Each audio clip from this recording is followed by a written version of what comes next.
آپ کوئی شوق سے آنسو نہیں بہاتا. میرے آقا صلی اللہ علیہ وسلم گئے, دروازے پہ دستک دی, دروازہ کھولو, مگر اندر سے آواز آئی. میرے اندر اتنی طاقت نہیں کہ اٹھ کر کے میں آپ کے لیے دروازہ کھولوں. اے آنے والا شخص, کون ہو, میں تیرا نام تو نہیں جانتا, اگر میرے قریب آنا چاہتے ہو تو دروازہ خود سے کھول لو, میرے قریب آ جاؤ. تاریخ بتاتی ہے میرے آقا نے رحمت بھرے دستے مبارک سے اس دروازے کو کھولا تو اپنی آنکھوں سے دیکھا کہ ایک شخص بستر پر بیٹھا ہے, اور بیٹھ کر ہی اسی بستر پہ بیٹھ کر کے ہی ایک چکی رکھا ہے سامنے, اور چکی کے پاٹ پہ اپنا ہاتھ رکھ کر کے بڑی مشقت کر کے دھیرے دھیرے اسے گھما رہا ہے. میرے آقا جب قریب گئے تو پوچھا, اے نوجوان تیرا نام کیا ہے؟ اے نوجوان تیری آنکھ سے آنسو کے قطرے کیوں بہ رہے ہیں؟ اے نوجوان تم کون ہو؟ جانتے ہو نوجوان کون تھا؟ ویسا نوجوان تھا. میرے آقا نے اپنی آنکھوں سے مشاہدہ کیا کہ جسم کی رنگت جو ہے بالکل کالے پن پر بھی ہے, اور موٹے موٹے ہے, ناک لمبی چوڑی ہے, اور ایک الگ طریقے کا ڈھنگ اور رنگ سے دکھ رہا ہے. دیکھے میرے آقا اس کے قریب گئے, کہا اے شخص رونے کا سبب کیا ہے؟ آنسو بہانے کا سبب کیا ہے؟ ایک طرف تو بستر پر بھی بیٹھے ہو, دوسرے ہاتھ سے ایک چکی کے پاٹ کے پکڑ کر کے چکی کو گھمانے کی کوشش کر رہے ہو, جبکہ تمہارے اندر اتنی طاقت نہیں ہے کہ مکمل طور پر چکی کو تم گھما سکو. حضرت آقا کریم صلی اللہ تعالیٰ علیہ وسلم نوجوان نے کہا کہ کون داتا آ گیا ہے اس شہر میں, یا تو کوئی کسی کا حال پوچھنے والا نہیں ہے. مکہ میں کوئی یتیم ہو جاتا تو اس کی کوئی رکھوالی نہیں کرتا, کوئی غریب ہو جاتا تو اس کی کوئی پاسداری نہیں کرتا, کوئی غریب رہتا ہے اس کی کوئی مدد نہیں کرتا ہے. اے آنے والا شخص یہ تو بتا کہ تیرا نام کیا ہے؟ تو میرے پاس کس لیے آئے ہو؟ میرا نام کس لیے پوچھ رہے ہو؟ میری حالت کس لیے پوچھ رہے ہو؟ میری طبیعت کس لیے پوچھ رہے ہو؟ میرے آقا نے فرمایا نام بعد میں جان لینا, بتاؤ تو صحیح مشقتیں تمہیں کس نے دی ہے, یہ پریشانیاں تمہیں کس نے دی ہے, تمہیں ہو کیا رہا ہے؟ اس نوجوان نے کہا, اس حبشی نوجوان نے کہا کہ بات دراصل یہ ہے کہ آج میں کئی دنوں سے بخار میں جھلس رہا ہوں, کئی دنوں سے بیمار ہوں, سر میں سخت درد ہے, درد کے مارے میں تڑپ رہا ہوں, مگر پھر بھی یہ چکی میں ہاتھوں سے گھمانا پڑ رہا ہے. یہاں دیکھیے جو رکھا ہوا ہے, یہاں دیکھیے گیہوں رکھا ہوا ہے, اگر اس جو کو میں نہ پیسوں, اس گیہوں کو میں نہ پیسوں, اگر اس گیہوں سے آٹا میں نہ تیار کروں تو میرا مالک ہے جس کا نام پویچا ہے, اگر وہ دیکھ لے گا کہ میں نے اس کا کام نہیں کیا تو میں اس کا غلام ہوں, وہ آئے گا مجھے صبح مارے گا, مجھے صبح پیٹے گا. یہ نہیں دیکھتا ہے کہ اس جوان کی طبیعت خراب ہے, یہی نہیں دیکھتا کہ نوجوان بخار سے جھلس رہا ہے, وہ یہ شخص نہیں دیکھتا ہے میرا مالک جس کے سر میں درد ہے. اے شخص یہ تو بتاؤ حالات پوچھے ہو, میں نے اپنی حالات بتا دی ہے, اب بتا تیرا نام کیا ہے؟ آقا کریم صلی اللہ تعالیٰ علیہ وسلم نے فرمایا اے شخص نام جان کر کے کیا کرو گے؟ سنو, میں تیرا ہمدرد ہوں, میں تیرا حامی بن کر آیا ہوں, میں غریبوں کا رکھوالا بن کر آیا ہوں, میں یتیموں کا ماما اور ملجا بن کر کے آیا ہوں. اگر تو غریب شخص ہے, کسی کا غلام بنا دیا گیا ہے, کسی کا نوکر بنا دیا ہے, اور یہاں پر اس طرح سے تمہیں سے کام لیا جا رہا ہے کہ تم بیمار ہو تب بھی کہا جا رہا ہے چکی پیسنا ہوگا, طبیعت خراب ہے تب بھی کہا جا رہا ہے کہ جنگلوں میں جا کر کے بکریوں کو جلانا ہوگا, جنگلوں میں جا کر کے جانوروں کو جلانا ہوگا. سنے نوجوان, آج یہ چکی کا کام میں کر دیتا ہوں. کون کہہ رہا ہے؟ امام الانبیاء کہہ رہے ہیں. نوجوان بستر پر آرام کرو, آج یہ کام میں خود کر دیتا ہوں. آقا کریم صلی اللہ تعالیٰ علیہ وسلم اپنے دست مبارک سے اس چکی کے پاٹ پہ ہاتھ ڈالنا چاہتے تھے کہ جبریل امی آ گئے. اے آقا کریم یاد کیا کر رہے ہیں؟ آپ اپنے ہاتھ سے چکی چلائیں گے جبریل کو ہوتے ہوئے, آپ ایسا نہیں کر سکتے ہیں, یہ جبریل اس کے لیے کافی ہے. آپ بیٹھ بھی اب چلائے گا. مگر میرے آقا نے فرمایا نہیں جبریل، آج تمہیں یہ چکی نہیں چلانی ہے، آج یہ چکی کے صرف بھاگ نہیں گھمانا ہے، بلکہ دیکھ رہے ہو نا کہ بستر عدالت پہ جو نوجوان بیٹھا ہوا ہے، دیکھ رہو کہ حبشی نوجوان ہے، ہونٹ موٹے موٹے ہیں، ناک لمبی چوڑی نظر آ رہی ہے، دیکھنے میں عجیب طریقے کے معلوم ہوتا ہے. آج صرف ہمیں یہ چکی کے بھاگ نہیں گھمانا ہے، بلکہ اس نوجوان کا دل جو ہے اسلام کے طرف گھما دینا ہے. تاریخ بتاتی ہے میرے آقا نے خود سے چکی چلایا، آقا تیار کیا، گھر کا کام کیا. کہا اے نوجوان میں جا رہا ہوں. نوجوان نے کہا یہ آنے والا شخص میرا ہمدرد ہے، تو میرا مددگار ہے، نام تو بتا دے. کہا نام میں بعد میں بتا دوں گا، سنو میں کل آ جاؤں گا، کل بھی تیرے لیے چکی میں چلاؤں گا، کل بھی تیرے گھر کے کام کاج کر دوں گا.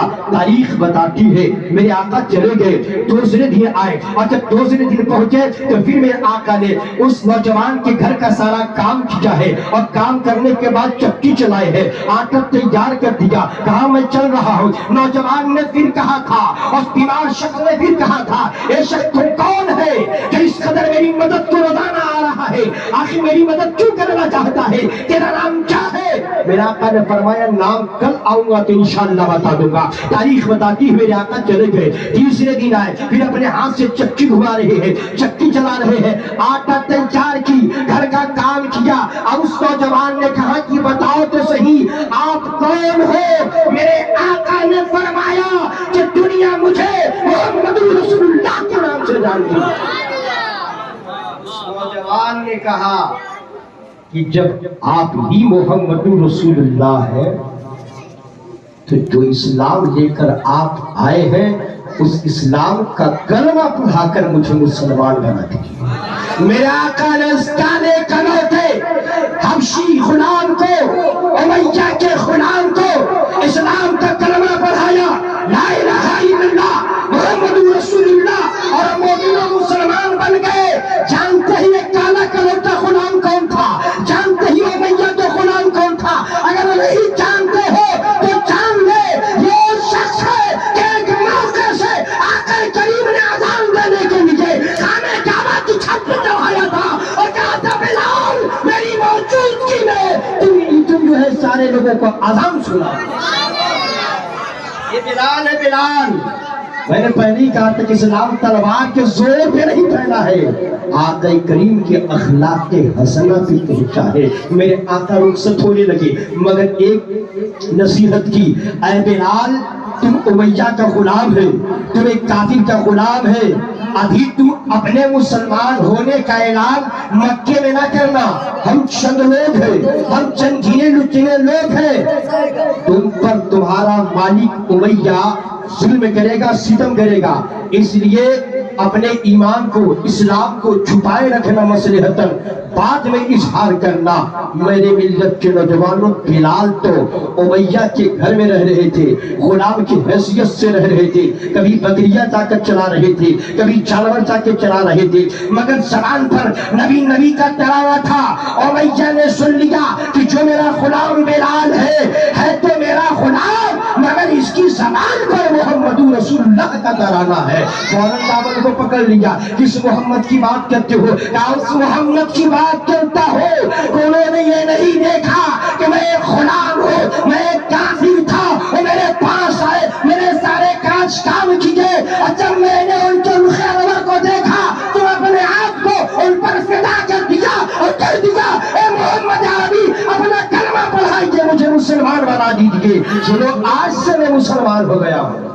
امیہ ظلم کیا، امیہ ظلم کیا، مارنا شروع کیا. بلال تمہیں پتہ ہے نا کہ نمک میرا کھاتے ہو، گل نبی کا کھاتے ہو، ایسا نہیں ہو سکتا ہے، تمہاری جان لے لوں گا، تمہارے بدن کے ٹکڑے ٹکڑے کر دوں گا.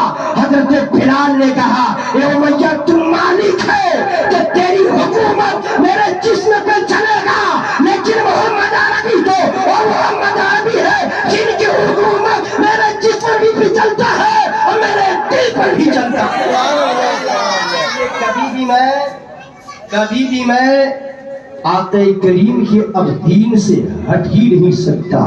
میری ملت کے نوجوانوں، زمانے والوں نے دیکھ لیا کہ امیہ اور مکہ کے بڑے بڑے کافر مکہ کے چھوٹے بڑے بچوں کا ہاتھ میں پتھر دے دیتے تھے اور کہتے تھے لو یہ بلال اسلام قبول کر لیا ہے، بلال کو یہ پتھروں سے مارو۔ بلال گلیوں میں چلتے، پتھر آپ پر برستے، ٹکڑے آپ کے جسم پر آتے۔ آخرکار ایسا ہوا، امیہ نے کہا کہ سنو تم اسلام نہیں چھوڑے گا؟ کہا نہیں۔ گھر چلو، گھر لے آیا امیہ، اور لانے کے بعد جو ہے اپنے تخت پر امیہ بیٹھنا چاہتا تھا، مگر حضرت بلال کو کہا بیٹھ جا، آپ کیونکہ اسی گھر کے نوکر تھے، آپ اس کے غلام تھے، آپ خریدے ہوئے غلام تھے، مالک کی اطاعت کرنے پڑتی تھی غلاموں کو۔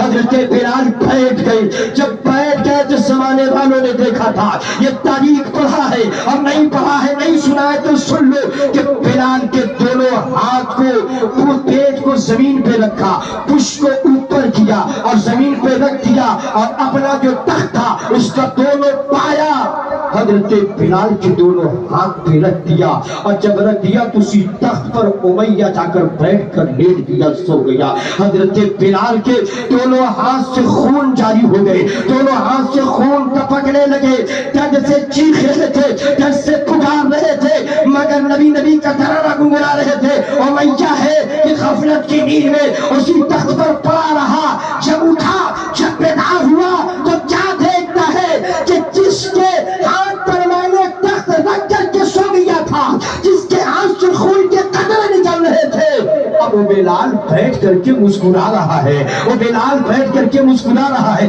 کہا بلال یہ تمہارے چہرے پہ بشاشت کیسی ہے، تمہارے چہرے پر یہ دل لگی کیسی ہے کہ آخر تم بیٹھ کر کے آنسو تو بہا رہے ہو مگر مسکرا رہے ہو، تمہارے آنکھ سے خون تو بہ رہا ہے مگر مسکرا رہے ہو۔ تو حضرت بلال نے کہا تھا کہ سن تو میرا مالک ہے جسم پہ حکومت کر لے، لیکن جیسے ہی تو سویا تھا، لیٹا تھا، تو خواب غفلت میں گیا تھا، تو میں اپنے نبی آخر الزمان محمد عربی کو یاد کیا، جیسے ہی نبی پاک کو یاد کیا میری آنکھ لگی تو میرے آقا سامنے آ گئے، میرے آقا کے رخ زیبا کے جلوے کی زیارت کرتا رہا اور تمہارے دیے ہوئے سارے دکھ و درد کو بھول گیا اور ایک طرف مسکرا رہا۔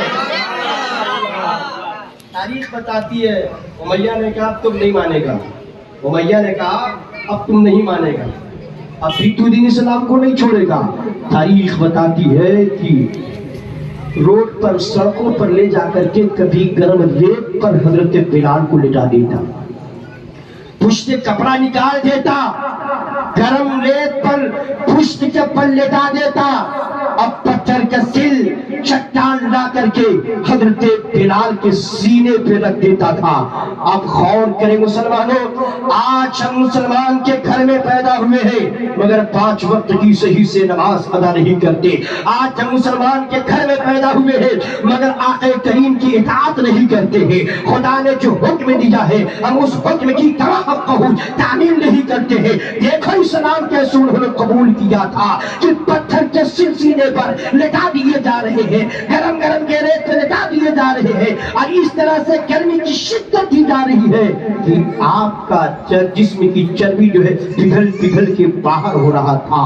آقا کریم صلی اللہ علیہ وسلم پھر اس گلی سے گزر رہے تھے، آقا نے ملاحظہ لیا کہ میرے بلال کو دشمنوں نے ان پر ظلم کیا ہے، بلال کو مارا جا رہا ہے، بلال کے سینے پہ پتھر رکھے جا رہے ہیں، انہیں گرم گرم ریت پہ لٹایا جا رہا ہے۔ آقا کریم غمزدہ ہو گئے اور غمزدہ ہو کر یہ لوٹ گئے، صحابہ کرام کو جمع کیا اور جمع کرنے کے بعد یہ چند گنے چنے مسلمان تھے، آقا کریم نے جمع کر کے کہا تھا تم میں کون شخص ہے جو بلال کو خرید کر کے آزاد کر دے، بلال کو خرید کر کے آزاد کر دے۔ ابو بکر صدیق نے بھی سنا کہ میرے آقا فرما رہے کہ کون شخص ہے جو بلال کو خرید لے، امیہ سے آزاد کرا لے۔ اللہ اکبر۔ حضرت صدیق اکبر نے کہا یہ کام میں کروں گا۔ میرے آقا نے کہا ٹھیک ہے اے ابو بکر تم خریدنا اپنا مال سے، لیکن جب خریدنے کے لیے جانا تو مجھ سے بھی کچھ رقم لے لینا، تاکہ بلال اس قدر اللہ کی بارگاہ میں محبوب ہو چکا ہے کہ اس کی خریداری میں رقم سے دیری نہ لگے، محمد عربی کی کوئی لگ جائے۔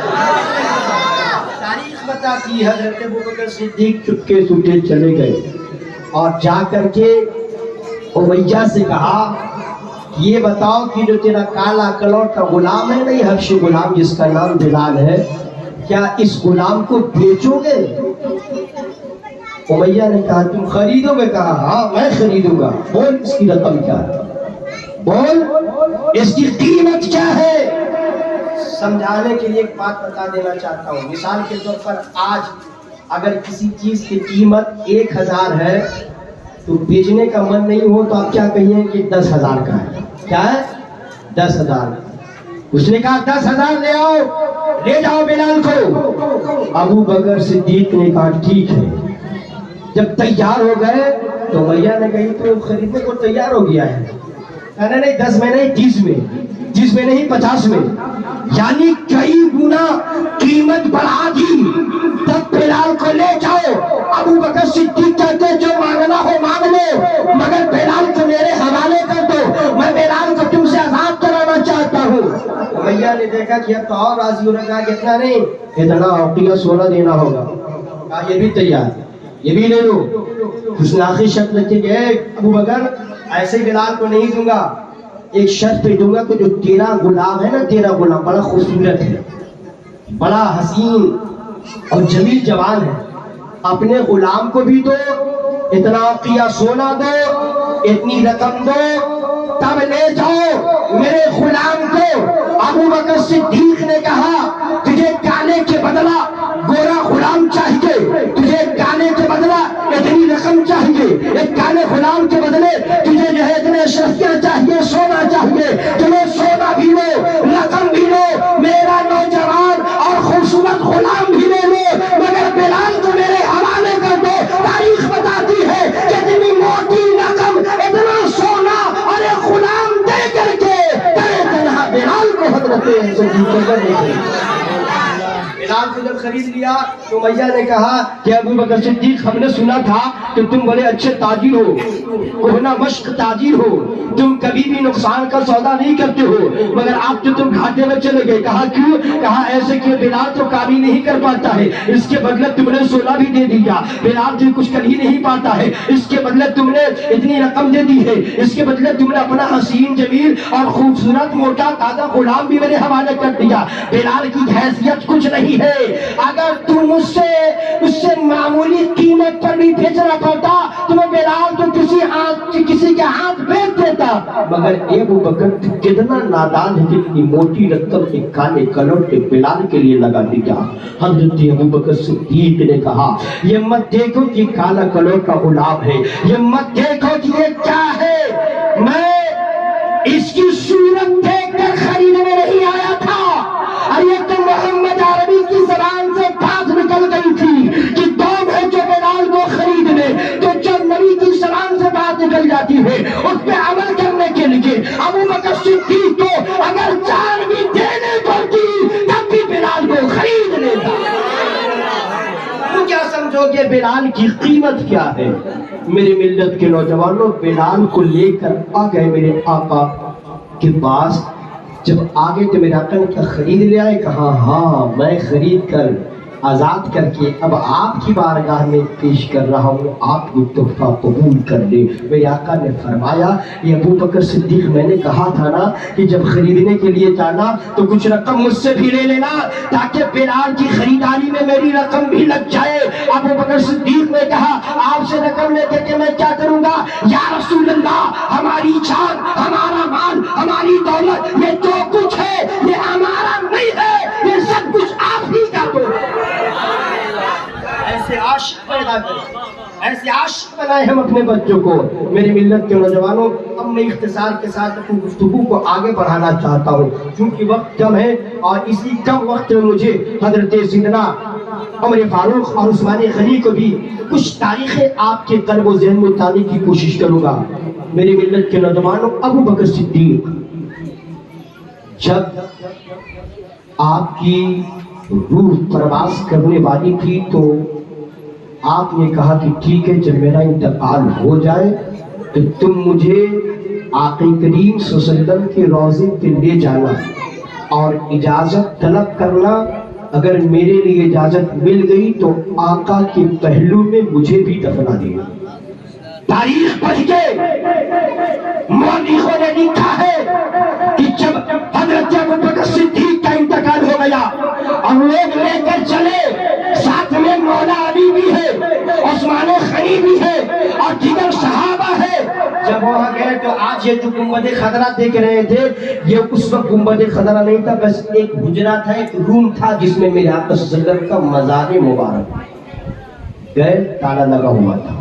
صدیق کے پر قرآن کیا گیا اور آواز لگائی گئی، آپ کے دوست ابو بکر صدیق کی جنازہ یہاں پر پڑی ہے، آپ سے اجازت چاہتے ہیں، اجازت مل جائے تو آپ کے پہلو انہیں دفن کر دیا جائے گا۔ تاریخ بتاتی ہے کوئی تالا کھولنے والا انسان سامنے نظر تو نہیں آیا تھا، مگر تالا خود بخود کھل گیا تھا۔ آقا کریم کو کے پہلو میں حضرت ابو بکر صدیق کو دفن کیا گیا۔ ذرا غور تو کرو کہ کتنی بڑی شان ہوگی ابو بکر صدیق کی، جو دفن بھی ہوئے آقا کریم کے پہلو میں۔ آج ابو بکر پہ کام کرتے ہو، ذرا غور تو کرو کہ آقا کریم نے کتنا پسند فرمایا ہے حضرت ابو بکر صدیق کو۔ مختصر عرض یہ ہے کہ جب حضرت سیدنا ابو بکر صدیق کا وصال مبارکہ ہو گیا تو متفقہ طور پر خلیفہ دوم کی صورت میں حضرت سیدنا عمر فاروق کو چن لیا گیا۔ اب دوسرے خلیفہ حضرت عمر فاروق ہے۔ اب ذرا ان کی بھی کچھ تاریخ سماعت کیجئے۔